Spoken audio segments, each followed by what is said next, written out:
Welcome the our channel. Today we how to set up property tax protest planning with H&R Block, beginner guide step by step clearly.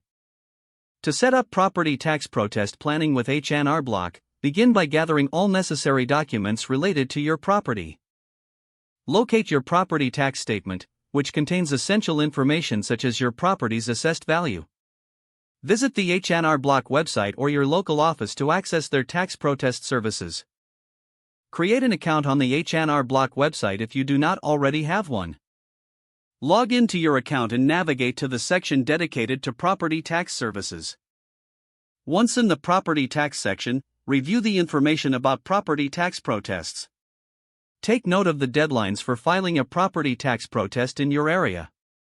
If available, download the property tax protest checklist provided by H&R Block. Fill out the checklist with details relevant to your property and assessment. Gather supporting documentation, such as recent sales data of comparable properties. Collect photographs or other evidence that demonstrate any discrepancies in property assessments. Contact your local tax assessor's office to understand their evaluation process.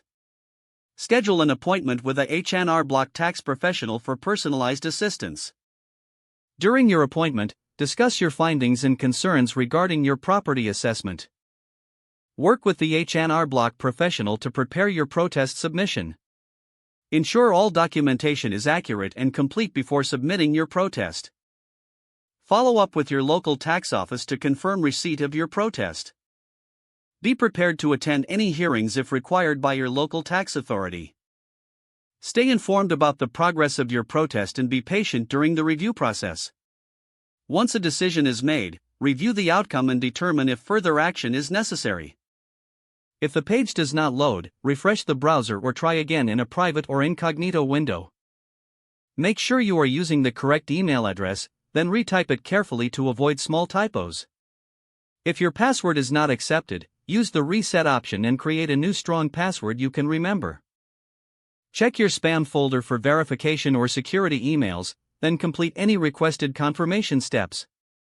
Enable two-factor authentication if available to improve account security and reduce unauthorized access risk. After signing in, review your profile details so your contact information and settings are accurate and current. If you see an error message, note it down and try again after restarting your device and internet connection. Log out when you finish, especially on shared devices, to keep your account and payment information secure. Don't forget to like this video and subscribe to our channel for more step-by-step tech guides.